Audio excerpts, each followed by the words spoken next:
এক মাসের মধ্যে কি জেএফটি পরীক্ষায় পাশ করা সম্ভব? যদি একদম আপনি নতুন হয়ে থাকেন সেইখান থেকে। যারা জানেন না, জেএফটি পরীক্ষা কিন্তু দুইটা লেভেল মিলিয়ে, N5 এবং N4 লেভেল মিলিয়ে। বাংলাদেশে যত কোর্স হয় N5 কমপক্ষে 3 মাস এবং N4 কমপক্ষে 3 মাস, তো মোটামুটি 6 মাসের কোর্স হয়। কেউ ভালোভাবে পড়াশোনা করলে তারও আগেও শেখা সম্ভব। আমাদের যে শুরু থেকে একদম জেএফটি পড়াশোনার যে কোর্সটা আছে সেটা 5 মাসের একটা কোর্স বর্তমানে। কিন্তু এখান থেকে প্রশ্ন হচ্ছে যে একদম শুরু থেকে আপনি জাস্ট হিরাগানা কাতাগানা জানেন, জাস্ট রিডিং পড়তে পারেন, সেখান থেকে 1 মাসের মধ্যে জেএফটি পাস করা সম্ভব কিনা। কেন বলতেছে এই কথা?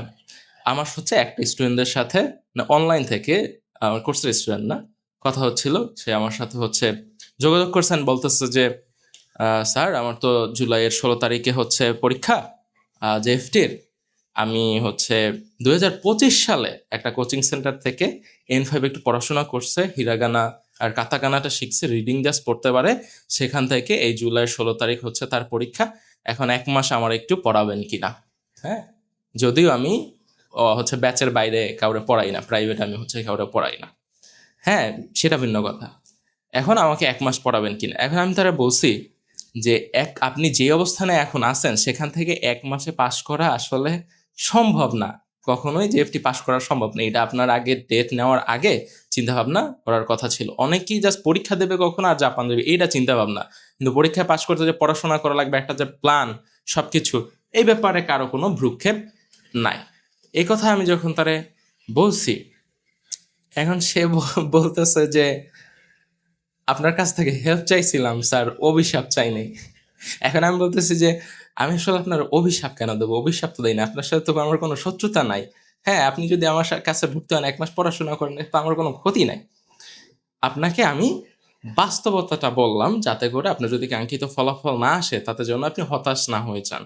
হ্যাঁ, যে আরে পড়াশোনা করলাম, পরীক্ষার ডেট নিলাম, পরীক্ষা দিলাম, আমি পাশ করি না। আপনার পাশ করা উচিতই না, আপনি যেই অবস্থায় পরীক্ষা দিচ্ছেন, তাই না? যে আপনার এখন পর্যন্ত N5 পড়াই শেষ হয় নাই। হ্যাঁ, সে বলতেছে আমি অনেককেই চিনি যারা সরাসরি জেএফটি পরীক্ষা দিচ্ছে, পাশও করছে। অ্যাজ এ টিচার আপনি অন্তত বলতে পারেন যে চেষ্টা করেন। হ্যাঁ, যাই হোক, ধন্যবাদ স্যার।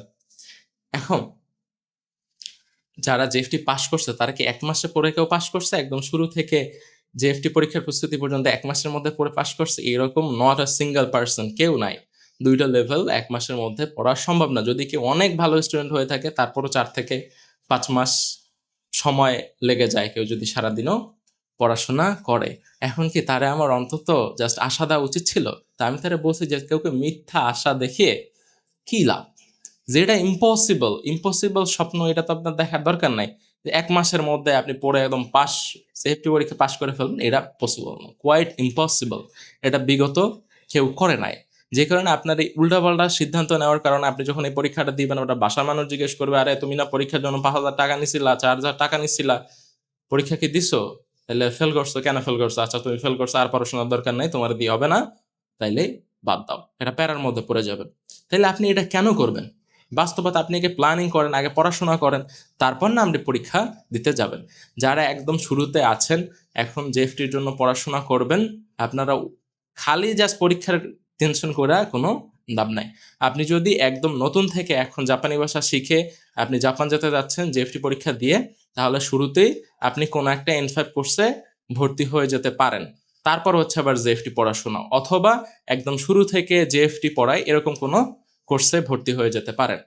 আপনি সরাসরি জেএফটির যে ইরোদরি বই আছে সেটা পড়লে আপনার জন্য টাফ হয়ে যাবে এবং এটা আপনার জন্য ভালো ডিসিশন হবে না, কারণ আপনি N4 পর্যন্তই তো একদম পড়াশোনা শেষ হয়ে যাবেন। আপনি জাপানে গেলেন, তারপর তো আপনি প্রমোশন চাইবেন, আরো ভালো বেটার পজিশন চাইবেন, তাই না? এখন আপনার 2 লাখ টাকা মাসে শুনতে খুব ভালো লাগে। একটা সময় যখন 2 লাখ টাকা ইনকাম করবেন তখন 2 লাখ টাকার আবার ওই ডোপামিনের ওই হিটটা আবার হবে না, তখন আর একটু বেশি লাগবে, তাই না?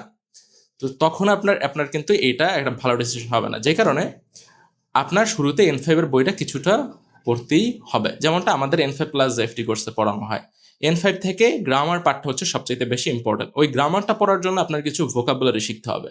গ্রামার শেখানো হয় হচ্ছে মিনন নিহঙ্গ বইয়ের রেনশো এ পেজের এ পার্ট নামে একটা পেজ আছে, যারা বইটই দেখছেন তারা বুঝবেন, বা আপনি একটু খুঁজলেই বুঝবেন। মোটামুটি পড়াশোনা তো হচ্ছে আছে আপনার, এবং বড়ও আছেন পর্যাপ্ত, নাহলে তো আপনার এইসব বিষয়ে আসার কথা না, 18+ আছেন আপনি, তাই না, পর্যাপ্তভাবে ম্যাচিউর হওয়ার কথা।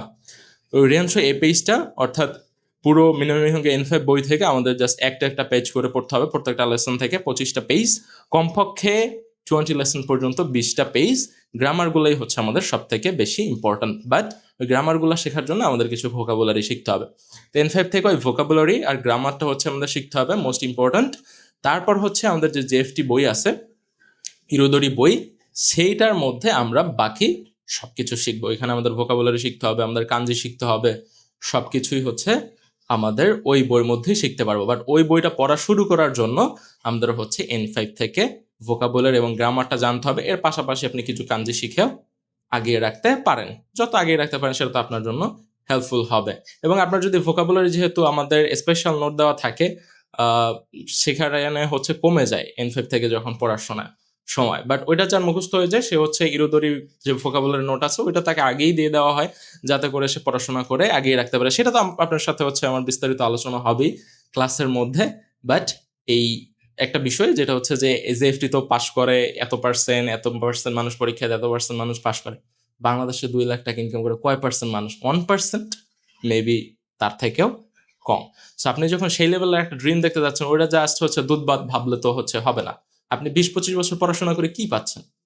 হ্যাঁ, 20,000 টাকার একটা বেতনের চাকরি, তাও হচ্ছে আপনার অনেক বেশি স্ট্রাগল করতে হচ্ছে। তাছাড়া যদি আপনি সর্বোচ্চ চাকরি বিশেষ ক্যাডারও যদি হন, বাংলাদেশে আপনার হালাল ভাবে কয় টাকা আপনার বেতন আছে, তাই না?